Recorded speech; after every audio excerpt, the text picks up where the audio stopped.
Aleksa Pantić. Rođen 5.11.1994. u Sremskoj Mitrovici. Živi u Šidu sa porodicom, gdje je završio osnovnu i srednju školu.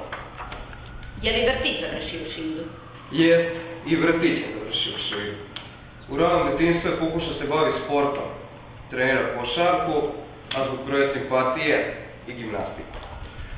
Ubrzo je shvatio da sport nije za njega i baca se u umetničke vode. Upisao je osnovnu muzičku školu, svira klarinet i uspješno je završao. Nakon toga se priključio horu u školi, dramskoj sekciji i učestvuje u mnogim predstavama i priredbama. To mu je kasnije pomoglo da se u srednjoj školi upiše u amatersko dramsko pozorište Branislav Nušić u Šidu. Odakle tebi toliko slika?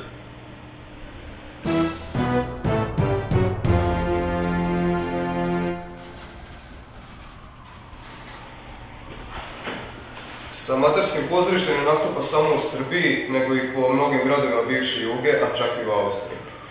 Zahvaljujući pozorištu, u njemu se javlja ljubav prema filmu i tokom srednje škole snima prve kratkometražne filmove, montira spotove za lokalne rap i metal izvođače, u slobodno vreme se druži sa glumcima iz pozorišta, bleji tako po kafićima, igra igrice na računaru, sprema se za fakultet. A šta hoće da upiše? Montažu. Pa šta to je, ono normalno? Ma svi ti kamermani, režiseri, montažeri, tu sve nenormalno. Omiljeni filmovi su mu psihološki trileri, od muzike voli razne podžanrove roka i metala, neke vrste elektronske muzike, voli ekstremne sportove, čak si i okušao u vožnji BMX-a. Bože, ti sačuvaj. Halo. Našli su ga.